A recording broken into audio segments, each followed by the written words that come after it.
Cerita rakyat Bali kisah Manik Angker, penyebab terbelahnya Pulau Jawa dan Bali menelusuri jejak sejarah dan legenda di balik misteri tenggelamnya daratan Jawa Bali dan terbentuknya Selat Bali. Selat Bali merupakan perairan yang terletak di antara Pulau Bali dan Pulau Jawa di Indonesia. Perairan ini memiliki peran penting secara geografis karena menghubungkan Laut Jawa di sebelah barat dengan Laut Bali di sebelah timur. Selat Bali memiliki luas sekitar 20.000 km persegi dan kedalaman yang bervariasi antara 50 hingga 200 meter. Selat Bali bernilai strategis karena menjadi jalur pelayaran penting bagi kapal-kapal yang berlayar di antara Pulau Bali dan Pulau Jawa, serta menjadi habitat bagi berbagai kehidupan laut, termasuk terumbu karang yang indah.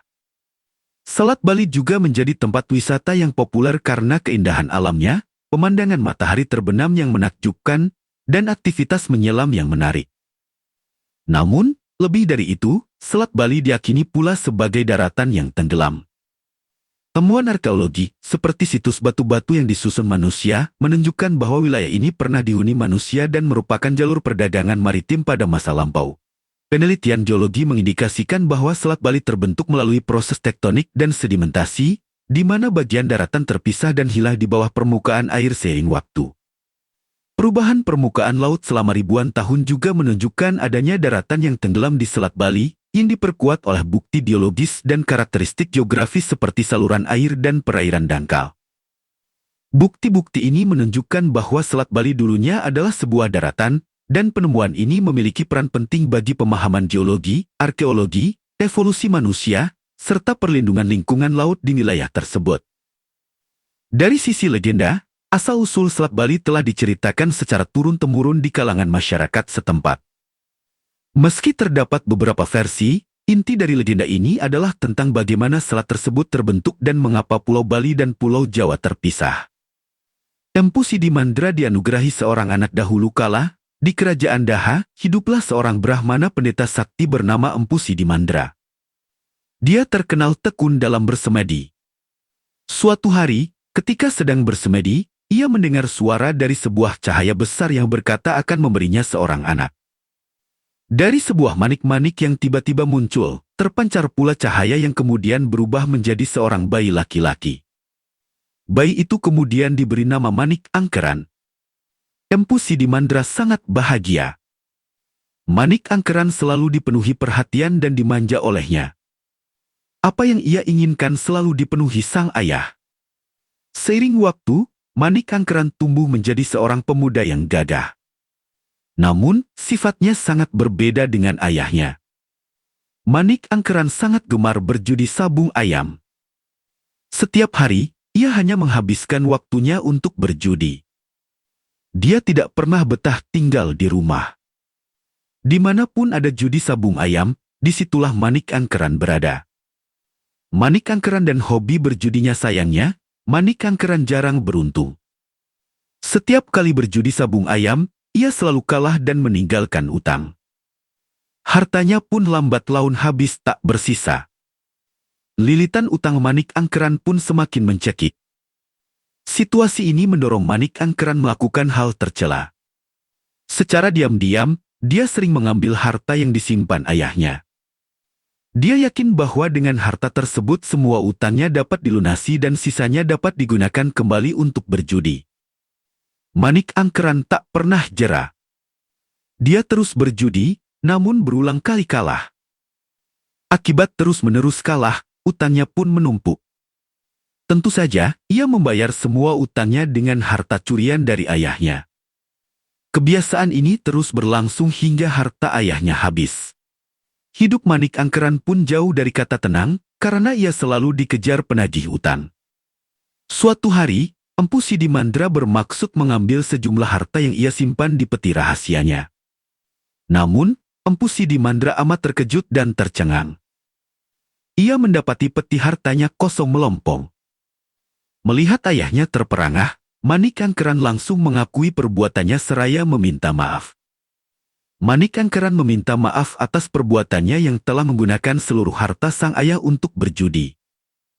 Murka dan kecewa yang mendalam, Empu Sidimandra menjadi semakin marah saat Manik Angkeran masih mencoba meminta bantuan ayahnya untuk membayar utang yang menghantui dirinya. Kini, Empu Sidimandra tak lagi memiliki harta karena semua telah diraup habis oleh Manik Angkeran. Sambil bersimpuh, Manik Angkeran terus memohon bantuan ayahnya. Begitu besar rasa cinta sang ayah kepada anaknya, Empu Sidimandra kemudian pergi bersemedi untuk memohon petunjuk dari para dewa. Dari semedinya, Empu Sidimandra mendapatkan pesan. Ia diberitahu untuk beranjak ke Gunung Agung. Dalam perjalanan, Empu Sidimandra melewati hutan yang terkenal amat menakutkan dan berbahaya. Sesampainya di Gunung Agung, dia mengikuti petunjuk pesan dan memanggil naga Besuki dengan genta untuk mendapatkan harta yang dijaganya. Naga Besuki kemudian bertanya apa tujuan Empu Sidimandra datang ke Gunung Agung. Dijawab dengan jujur, Empu Sidimandra hendak meminta harta naga Besuki untuk melunasi utang-utang Manik Angkeran. Permintaan itu dikabulkan oleh naga Besuki dengan sebuah syarat, yaitu agar Empu Sidimandra menyampaikan pesan kepada anaknya untuk menggunakan harta tersebut dengan bijaksana.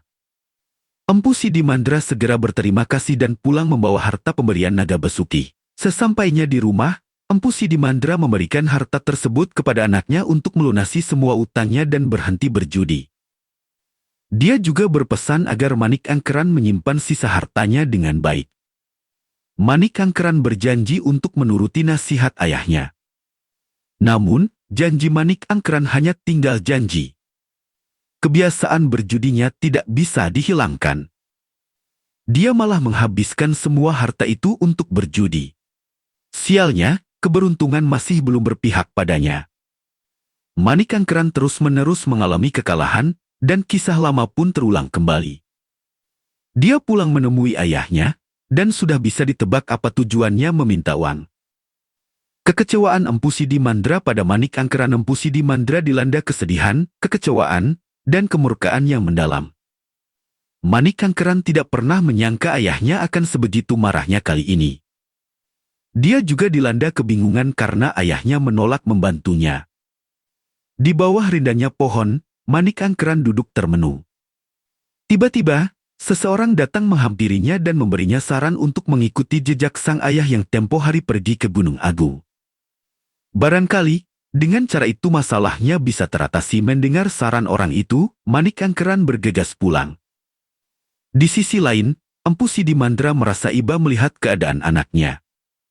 Akhirnya, dia memutuskan untuk meminta bantuan naga Besuki sekali lagi.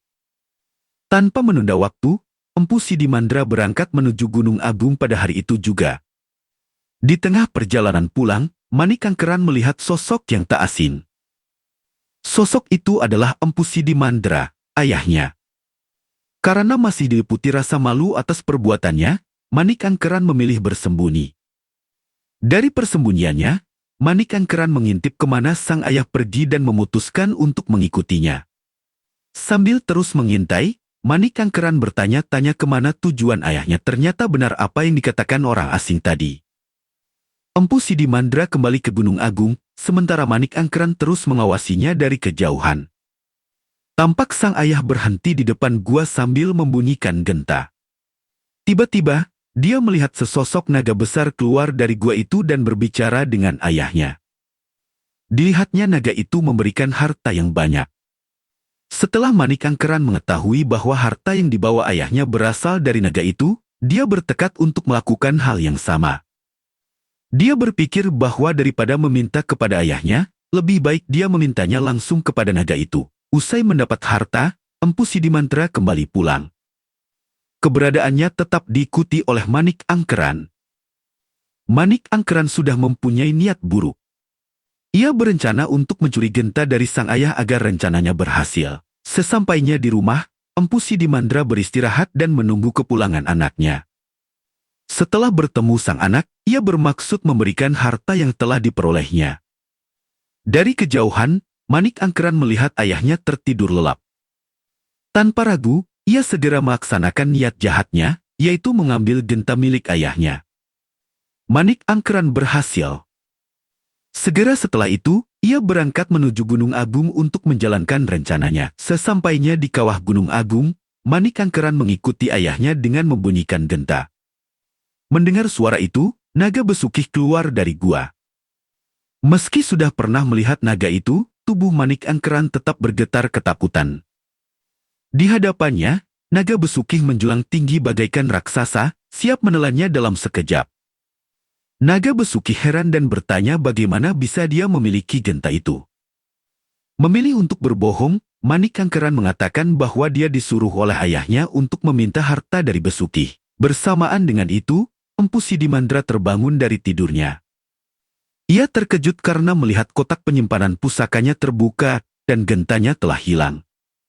Ia pun berpikir bahwa itu adalah perbuatan anaknya. Ia bergegas menuju Gunung Agung untuk memastikannya.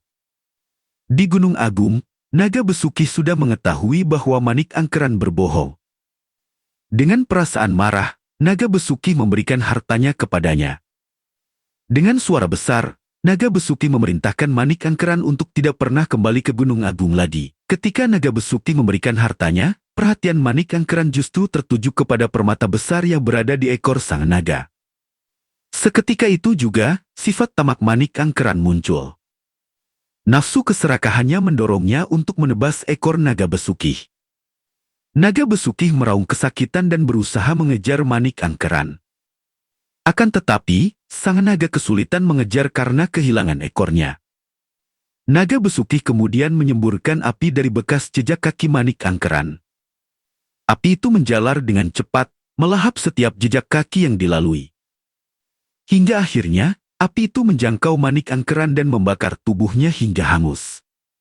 Empu Sidimandra dan Manik Angkeran terpisah selamanya sepanjang perjalanan menuju Gunung Agung. Empu Sidimandra diliputi rasa cemas.